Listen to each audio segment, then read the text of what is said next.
thrilled to be here with you in New York on such a special night. And it's even more special because it just so happens to be someone special's birthday. This is someone who has inspired me and just about everybody in this room and the world. I consider him the artist of the millennium. He's a true innovator who pioneered the art of music video, broke down countless barriers, and sold more records than any other artist along the way. So happy birthday, my friend, the King of Pop. Michael Jackson and Britney Spears were two of the biggest stars on the planet, so when they appeared together on live television, fans expected an unforgettable moment. What they probably didn't expect was just how awkward things would get. At the 2002 MTV Video Music Awards, Britney Spears introduced Michael Jackson by calling him the artist of the millennium, but her words led to one of the most awkward moments in VMA history. Michael appeared to believe Britney was presenting him with an actual Artist of the Millennium award, and he began giving an emotional acceptance speech, despite the fact that no such award existed.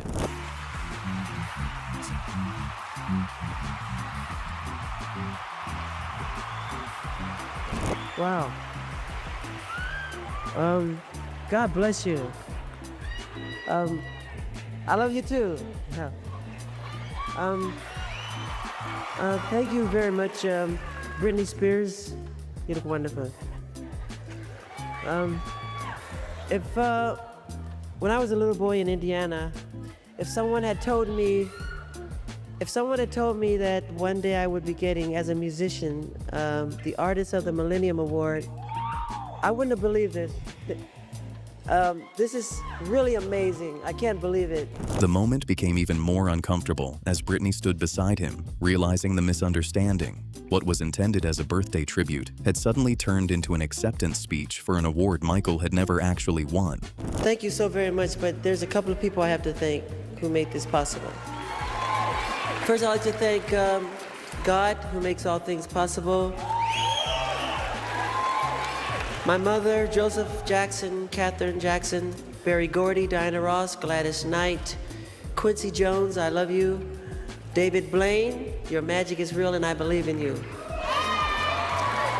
And I'd like to thank, I think James Brown is a genius. And all the fans around the world, I love you. God bless you. Thank you. Okay, now let's take a look at this year's nominees for Best Pop Video. And the award for Best Pop Video goes to No Doubt, Hey Baby! Yet Britney's introduction also showed just how highly she viewed him. She described Michael as an artist who had inspired her and countless others, recognizing his enormous influence on music and the art of the music video. Britney later admitted that the experience almost felt surreal. She said it was only after leaving the stage that she fully realized she had just performed alongside her idol, something she described as an experience she would be able to tell her children about. Britney also said that she believes all the allegations against Michael were not true. You know what? I really like that outfit. Oh, and I got to go out with Michael Jackson. He's still an idol of yours? Yeah, I think that he's done, if you really think of a genius that he is, he's brilliant. And Billie Jean, all the old stuff that he used to do, I think he's great. Doesn't he worry you, though? The baby over the balcony kind of Michael Jackson? Well, I think maybe growing up, like, at such a young age, and it's probably affected him somewhat, and maybe it's but I think he's a great person at heart, and I just think maybe he needs me to call him, maybe. He probably needs some friends around him, to be honest, or, You think all the stuff written about him is untrue with little kids? I want to think that's untrue. I choose to believe that's untrue. Yeah. Britney later said Michael had been an inspiration throughout her life and recalled being honored to have shared that stage with him. Michael, meanwhile, spoke highly of Britney too, describing her as sweet, humble, and extremely determined when they had met privately. Their connection was especially interesting because both had grown up as child stars and understood the strange pressure that came with becoming famous so young. So when Britney talked about Michael, it wasn't just admiration for an icon, it was also recognition from one child star to another. She has always spoken about Michael Jackson with genuine admiration, calling him a major inspiration throughout her life. She once reflected on how incredible it was to share the stage with him, saying it was the kind of experience she could look back on and tell her children about. Fulfilling partnership with some of the most successful artists in history, such as Michael Jackson, Madonna, both of whom are big fan of yours. You have recently performed with Michael Jackson. What was it like working with him? Yeah, I did a show with him in New York, and we sang The Way You Make Me Feel together. And it was very cool. It was till afterwards that I realized what had just happened. I was like, I just performed with Michael Jackson. Like, it was weird, you know? But no, it was very cool. It's something that I'll be able to tell my kids, you know?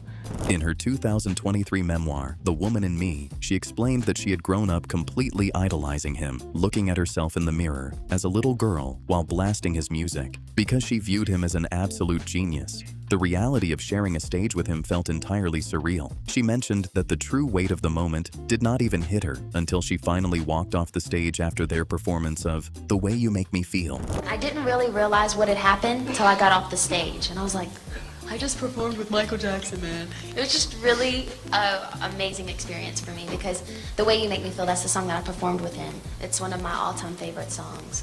So it was awesome. It was really, really amazing. I was very honored that he wanted to do this song with me. Britney Spears has also spoken warmly about Michael Jackson over the years, describing him as a major inspiration in her life and career. She admired him long before they ever shared the stage, so getting the chance to perform alongside him was something she considered incredibly special. For Britney, those moments were more than just two pop stars appearing together. Michael was someone she had looked up to since she was young, and being around him gave her the chance to experience firsthand the presence of an artist she had considered a legend. She has remembered those encounters with genuine affection and gratitude, making it clear that performing with Michael was an honor she never took for granted. Michael Jackson, I just think he's a genius. He's not only an incredible songwriter, but he's an incredible performer, everything, you know, and I just really respect his music. He's amazing. I remember playing that song over and over again in my room. I would look at myself in the mirror and just pretend I was the girl, and I was just like, oh my God, I love that song. Meanwhile, when Michael Jackson first reached out to Britney Spears, she genuinely thought the call was a prank. She simply couldn't believe that Michael Jackson was actually calling her directly. Britney kept questioning whether it was really him and wondering why the king of pop would suddenly be reaching out to her. At the time, Britney was already a huge star herself, but Michael Jackson was still someone she had grown up watching and admiring, so hearing his voice on the other end of the phone was almost too surreal to believe. Instead of immediately accepting that Michael was calling her, Britney reportedly kept asking questions, convinced that someone was playing a joke on her. He called me. He was like, hello? He's like, can I speak to Britney, please? And I was like, who is this? No, he goes, who is this? And he goes, this is Michael Jackson. And I was like, no, this is not. It's like, who is this? I was like, who is, I mean, like, Michael Jackson calling your phone just in the middle of the day, okay. And I was like, who is this? And he's like, it's Michael Jackson. And I was like, so finally I was like, really? You think this is really him? Is it really? I'm just like, oh no, I don't know. I was like, oh, okay, well, how are you? And he started talking to me more, and I realized it was him. But it was, I'll never forget that moment, ever. That's one of those moments that are just will always stay in my head. Even after Michael's death, Britney continued to honor him. She called him an inspiration throughout her life and said she was devastated by his passing. Years later, she still remembered how honored she was to have shared the stage with him. For Britney, Michael wasn't simply another superstar. He was the artist she had looked up to, and performing beside him became one of the defining memories of her career. Meanwhile, Steve Harvey once recalled an awkward experience visiting Michael Jackson while he was working on a music video. The moment Steve stepped inside Michael's trailer, he was struck by how much the space seemed to be created for kids. Toys were scattered around, and even the furniture looked more suited to a children's play area than an adult's trailer. Steve awkwardly remembered trying to sit on a mushroom-shaped chair that was clearly not made for grown-ups. He was doing a video. He invited me down to see him shoot the movie, the video Rock My World. And when you go see him, man, you pull in covered tents and stuff. You just pull your whole car in it. So I come in there and he got this trailer. He travels with these trailers that he make up. And he has so much money. He loved like Disney and kids stuff. And that's the only thing that usually trip me out about him. You 50, what the hell are we doing? What is He said, have a seat. And you know, he always talked like he was whispering. That's the other thing. That was a big difference between me and Mike. I'm Mike, what's up, man? Hey, Steve, how you doing? You know, when he laughed, and so we're sitting there. He said, grab a seat, grab a seat. I'm sitting down, I went, where? Because everything he got was made for his kids and stuff like toys. So he had a 4-top table in the trailer but the chairs was mushroom caps. You grown man, about 240, you sat down on that mushroom cap, you know, about 4 or 5 minutes in, this mushroom cap starting to work his way.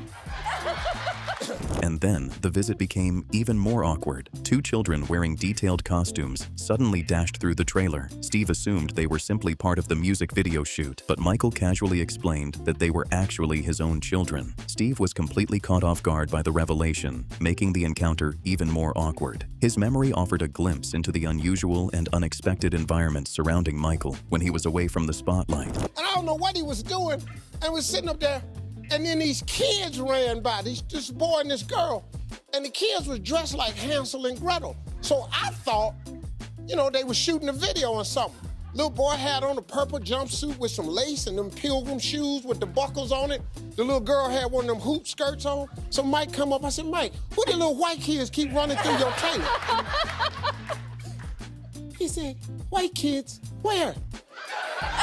He came out the back. I said, Daddy, go right there. He said, those are my kids.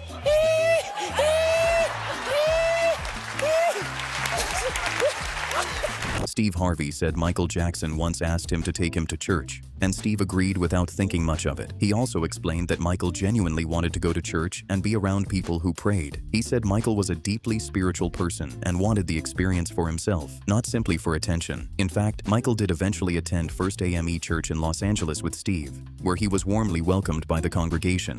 When you brought Mike to church, is this like a real moment or was this a comedy bit? No, that really happened. You brought Michael Jackson to church? Bro, you can go on the internet and pull it up. Me and Mike were friends. When he was in that trouble, he said, man, I think I need to go to church. He had Ramon Baines was his publicist.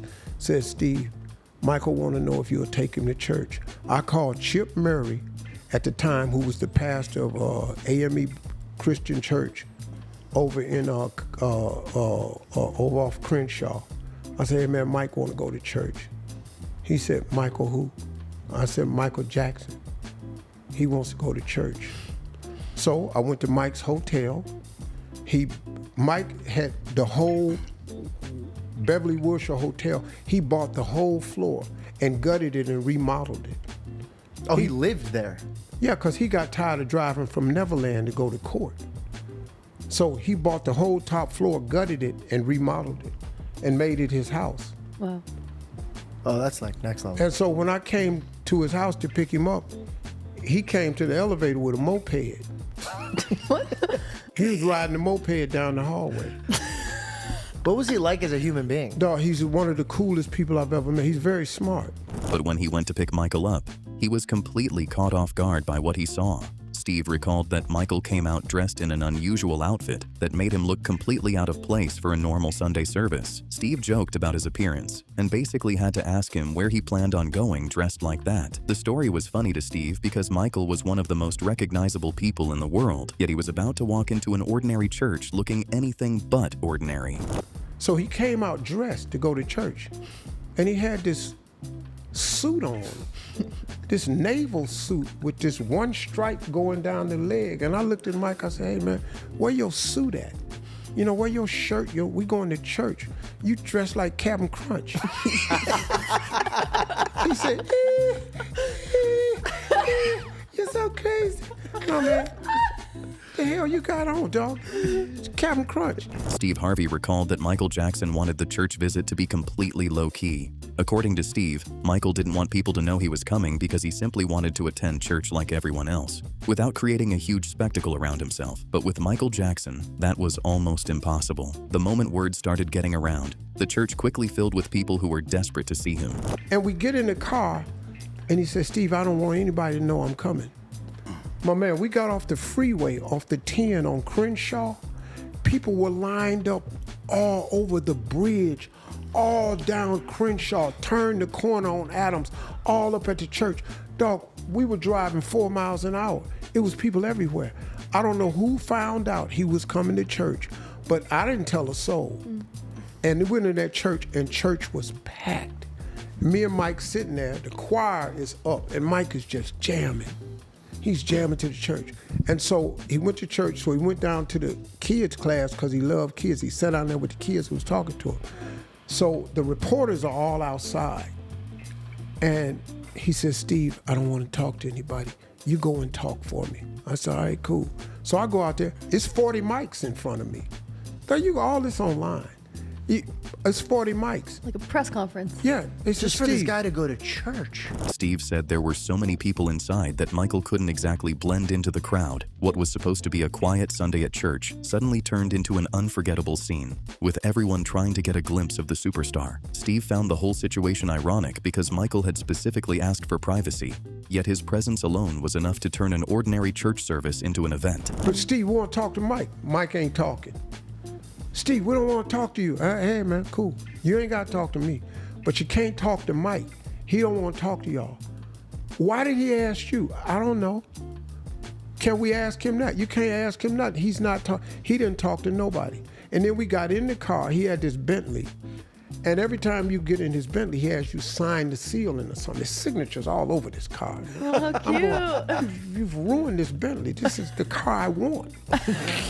Who you letting write on this stuff? On the way back from church, Steve Harvey remembered Michael Jackson noticing the crowd that had gathered outside. Michael wanted to wave to the fans and even put his hand out of the car window, but Steve stopped him. He knew that even the smallest gesture from Michael would instantly send the crowd into a frenzy. Steve was trying to get Michael back out without turning the situation into an even bigger spectacle, but Michael, who was naturally grateful for the fans and seemed excited to see them, wanted to acknowledge the people waiting outside. It was another funny moment that showed just how difficult it was for Michael to make even a simple church visit without attracting massive attention. And so we're pulling off, and Mike, let me speak to the people, let me wave at. I said, Mike, you can't put your hand out this window, dog. So Mike leans over me. So I told Josh, I said, man, lock his window, because Mike just friendly. He stick his hand out of the way, dude, grabbed his hand, just pulling him out the window. I snatched Mike. I said, man, sit your ass down and sit out. Act like you famous. And I rolled the window up.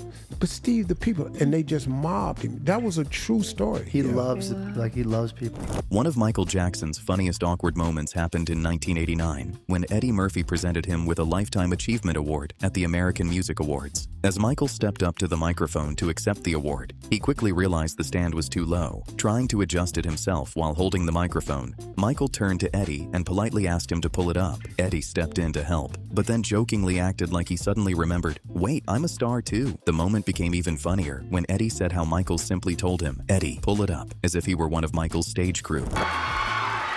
Thank you very much, Eddie Murphy. First, I'd like to thank. Could you lift that up, please? I can't wait. Eddie, I need your help. It ain't working. Okay. Go like bend down. First, I'd like to thank. He said, Eddie, pull it up like I was working for him or something.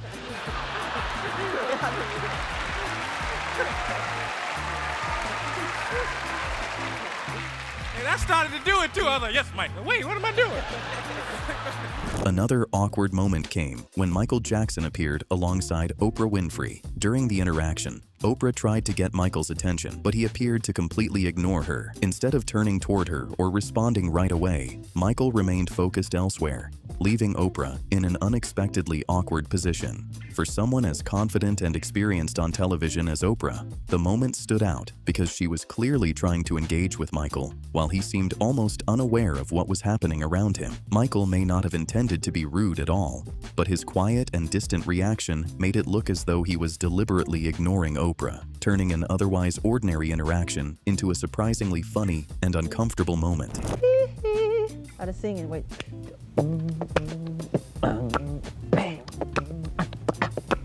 Yeah.